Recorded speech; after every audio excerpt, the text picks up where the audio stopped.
WCBI News at 10 starts now. Good evening and thank you for joining us. I'm Riley Livingston. A former University of Mississippi dispatcher is accused of a sex crime involving a 15-year-old girl. 37-year-old Nikki Thwee is charged with 2 counts of sexual battery. On Wednesday, the Lafayette County Sheriff's Department began investigating Thwee after she was accused of having an inappropriate relationship with a minor. Sheriff Major Alan Wilburn says the department expects more charges as the investigation continues. Thwee remains at the Lafayette County Detention Center with bond set at $80,000. An early morning wreck leaves a woman dead in Tishomingo County. The crash happened on Highway 350 around 5 miles west of Highway 25. Coroner Mac Willman says the victim is 40-year-old April Christine Mook. He says another motorist came upon the crash at around 2:30 this morning. According to Willman, the pickup truck Mook was driving was heading west before appearing to lose control. The truck flipped and threw Mook from the vehicle. As many prepare for the 4th of July, there could be a spike in firework prices on the horizon. While a variety of fireworks are sold in the United States, they are mostly made in China. President Trump proposed a 25% increase on tariffs, which could potentially lower the sales of fireworks throughout the United States. Our Stephanie Poole takes a look at how one local business plans to keep sales steady.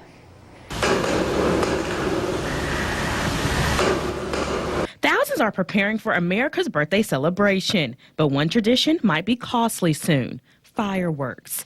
Tariffs on China can make them more expensive. Orbit's Fireworks is hopeful sales will remain the same. They're still going to come in. They're still going to come in. I believe if it keeps going up, they're still going to come in. Some way, somehow, they're going to figure a way to come get a firecracker. Employee Candy Neighbor says over the 8 years she's worked there, nothing keeps enthusiasts from buying. There's been a few things that's went up, but we try to keep it, as pleasing as we can to the customer. That way they still can afford it. And then some things have stayed the same, some things has went lower. Neighbor says most of the bigger fireworks will see a price change. My 500 grams have went up. The TV stuff, some of it's went up, but not, way up, just a couple dollars or so, but it's pretty affordable still. Orbit's Fireworks continues to plan for long lines. We have lots and lots of people come in. It's a good kind of chaotic. Once again, there is no official start on when those tariffs will begin. It's now time to turn things over to meteorologist Kendall Smith for our first look at our forecast. Kendall, it's been kind of rainy today. Well, Riley, you are right, but the good news is if you take a look at radar, we are currently dry. That last little bit of shower and thunderstorm activity has since pushed off to our west and is continuing to fizzle out as we go throughout the overnight hours, leaving us with a pretty quiet evening. So, area-wide temperatures are sitting in the mid-70s, 74 in Columbus, 75 in Starkville, and 70 is our coolest spot down in Winona. But as we go throughout the evening hours, temperatures will drop down into the low 70s with mostly cloudy skies. Thanks, Kendall. And old-fashioned stump rallies are no longer a thing of the past. Choctaw County just wrapped up their second stump rally in recent years. Event organizers say it's a great opportunity to get to know your local candidates. Our Cash Matlock has the story. Several communities across the state have started hosting events where locals can meet the candidates, and Choctaw County is no exception. Event organizers there decided to bring back an old favorite, the old-fashioned stump rally. In the older times, they used to just have a stump that they would, get out and stand on, and they would speak to the public. And so we kind of took that, because if you'll notice up at our podium, we have, the little, different little stumps. So it brings back the old days. Those in attendance say the event helps to educate area voters. We need to know our candidates beyond campaign slogans, sound bites. It's good to hear what they're proposing that they will do if elected or re-elected.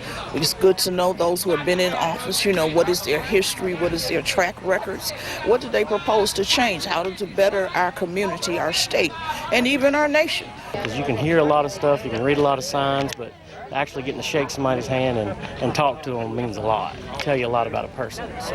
Attendees also said the event helps voters to see past party lines. You know, a lot of people stick with whatever party and go with that, and I think it's important to see, because I've got people here that are running under Democrats that I like, and some Republicans I like. More of my values go with the Republican Party, but, you know, in the South, there's still a lot of Democrats out here, too. And I'm a firm believer of voting for that principle of that person, what their beliefs and what they're going to bring to the table for the betterment of our state or our county.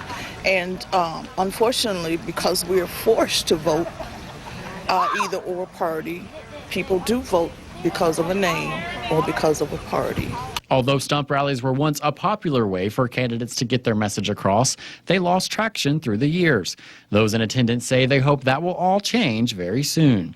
Choctaw County people like to meet the candidates. We like to, you know, see what they're wanting to do for the county, and it's very important because, you know, we like to see what people stand for. In total, 29 local candidates registered to speak at the stump rally. Those at the rally also got to take part in a mock election. Choctaw County Chamber of Commerce Executive Director Donna McKay says the county was selected as a trial county for a new voting system called Voting Works. The mock election will feature fake candidate names. Organizers say the new system is supposed to be more efficient and safer. What they do is it's just a new voting system, and you can actually vote on the computer screen, and they've got a printer beside it, and it actually prints your ballot out, and you actually go and put it in the box yourself. And it's just supposed to be a safer way to vote. There is no word yet on whether or not the new system will be used during this year's primary elections. In Lee County, volunteers fanned out around the area to encourage and assist people with registering to vote. WCBI's Chad Groening has more. They gathered at the Lynx Center in Tupelo. Volunteers put signs on their cars, encouraging their fellow citizens to register in time to vote in the August primaries in Mississippi. Teresa Roberts was the event coordinator. It's important because people, when they say, you know, I like this candidate, I don't like this candidate, but if you don't vote, then don't complain. That is why. And Roberts says this weekend's event was completely nonpartisan. Going out and knocking on doors. We don't know whose door we're going to knock on, but we're trying to get people registered to vote as well. Donna Wardlaw was part of the team that went to Saltillo to knock on doors. She says people really need to care about the 2019 off-year elections. This is one of my personal rants. There's so much focus on the national and federal level, and I understand that. I appreciate that. We got a very important state election, bunch of state elections going on. This is where we live. We need to get these people excited and get out and vote for their local and county people where we live. And the teams were well versed on how to get people registered on site. We have guidelines, we have a sheet with us, and we have the reason, all the reason listed why a person cannot vote. So if they say, I cannot vote, we ask them why you can't vote. And then we'll go down the list, explain to them and say, have you did this? If they said, no, I've not done any of those things, then they can register. Because some people are confused as to why they cannot vote. And Wardlaw says they have a list of what they call disenfranchising felonies. Those are the felonies that make people not eligible. Interestingly enough, the sale of drugs is not disenfranchising. However, bigamy is. So if John Doe sold some drugs to an undercover agency, as long as he wasn't married to two people at the same time, he's probably going to be able to vote. And if teams register people they suspect are ineligible, they pass the voter registration info on to the circuit clerk to make that call. Chad Groening, WCBI News, Saltillo. The Mississippi primaries will be held on August 6th with primary runoffs August 27th. Mrs. Mississippi United States, Carrie McMillan, prepares for the national pageant. We'll have that story coming up on WCBI News. Welcome back. A Moorville woman is making final preparations for the Mrs. United States National Pageant. Carrie McMillan was crowned Mrs. Mississippi United States earlier this year. The soon-to-be 42-year-old is a mother, wife, and businesswoman who has a background in the pageant world. McMillan competed in pageants as a child and as a teenager, and now runs a consulting business helping young ladies who want to take the stage. In fact, some of her clients suggested she compete in the Mrs. Mississippi pageant, and now she is preparing for nationals. You get involved with your kids' lives, and I just wanted to do something for myself. And so I said, you know what, I'm going to do this. I'm going to compete again and have fun. Anyone that can take a nutrition plan and a workout plan and attack it full throttle without asking any questions, that's what a trainer looks for, is someone that's dedicated as much as you are. The Mrs. United States pageant takes place in 1 month in Las Vegas. McMillan has a meet and greet this Sunday at the Great Antler in Moorville. Weeks after his emotional testimony before Congress, a 9/11 first responder died Saturday from complications of cancer linked to his time spent on Ground Zero. As Melissa Rainey reports, he spent his final weeks pushing lawmakers to help other first responders. Luis Alvarez, a 9/11 first responder who fought for benefits for other 9/11 first responders, died Saturday in hospice care. He was 53. We were there with one mission. Alvarez made headlines just a few weeks ago. He appeared before Congress alongside comedian Jon Stewart, delivering an impassioned plea to extend the September 11th Victim Compensation Fund. You all said you would never forget. Well, I'm here to make sure that you don't. Alvarez, a NYPD bomb squad detective, was among the first responders who went to the World Trade Center on September 11th. They spent weeks breathing in noxious air clouded with debris from the collapsed buildings. New York officials told them at the time it was safe, but many have since been diagnosed with debilitating illnesses and cancers. When they get sick, they die. It is my goal, and it is my legacy, to see that you do the right thing for all 9/11 responders. Alvarez received a standing ovation for his testimony. He will be honored with a funeral organized by the NYPD and the United States military. I'm Melissa Rainey reporting. Well, if you're looking to head to the pool tomorrow, it looks to be a pretty nice day with temperatures topping out in the low 90s and partly sunny skies. However, in the afternoon, we could see some scattered showers and thunderstorms. More on those rain details coming up next. Your first alert AccuWeather forecast with meteorologist Kendall Smith. Well, we saw some showers and thunderstorms roll through our area earlier this afternoon and evening, but the good news is if we take a look on satellite and radar, that storm activity has since pushed off to our west, and that's where it's going to stay for the remainder of the evening. So check out this neat picture sent in to us from Jessica Stanford of a roll cloud in Hamilton, Mississippi earlier this afternoon. But like we know, every storm runs out of rain, and these storms left behind a really nice sunset. Check a look at this sunset in Enfield, Mississippi, sent in to us from Jake Nunnally. Look at that sunset reflecting off the water. Just a beautiful evening out there. So on Doppler radar, we can see that last little bit of storms out to our west, but they are since starting to fizzle out, leaving us with quiet conditions this evening as well as by the time you wake up tomorrow morning. Temperatures area-wide are pretty comfortable, sitting in the mid-70s. 74 here in Columbus, 72 in Amory, 77 a little warmer up in Tupelo, and 75 currently in West Point. And as we go throughout your overnight hours, temperatures will drop down into the low 70s with partly cloudy skies to expected. Winds will be calm out of the southeast, about 5 miles an hour.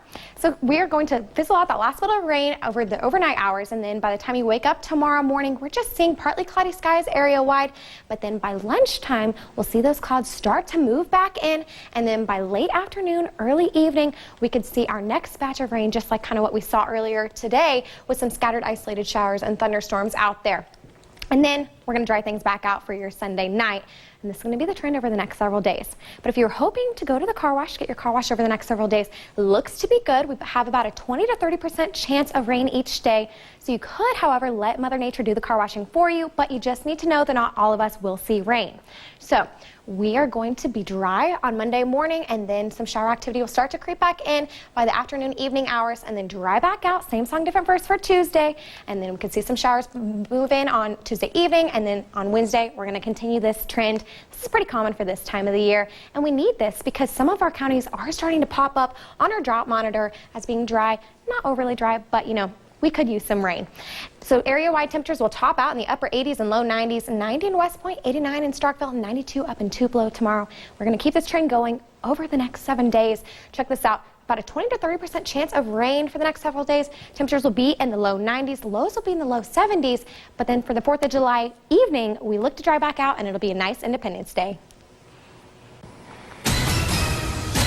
The high school football tour continues on. The next stop checks in on the Myrtle Hawks as they get ready for the upcoming season. That story is next in sports.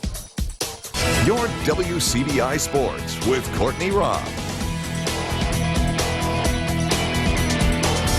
The high school football tour continues on with stop number 6. This time we check in with the Myrtle Hawks, who have high expectations for year 2 of the program.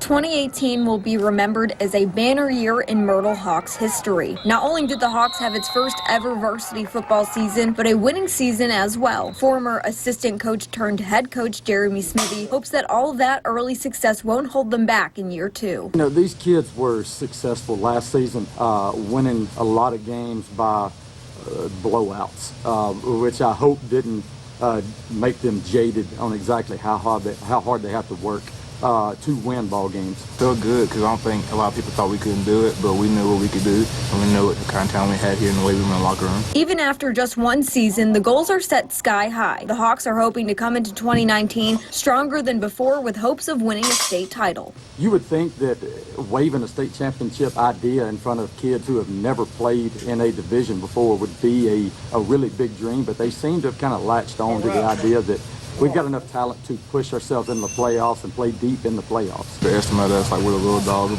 but after the last season, I think everybody knows that we're going to come. As a new coach, Smithy has a hands-on approach where not only does he tell his team to put in the work, but he does it along with them. I will never ask you to do something that I would not do myself. It's just my way of showing them that I love them that much that I wouldn't ask that much of them, but I am going to push them beyond what they think they can do. Smithy's team is pushing through tough workouts in hopes of seeing it pay off on the field. Sometimes you don't want to get up at 5:50 in the morning, come to workouts, and then you get the thing in your mind saying I can, but you got to say I can and get mental toughness and come up here and work hard every day. You flinch, I mean, it's going to hit you like that, but just believe in it'll come to you. Myrtle kicks off its second season with its first game at Vardaman on August 23rd. With the Hawks on the high school football tour, Courtney Robb, WCBI Sports.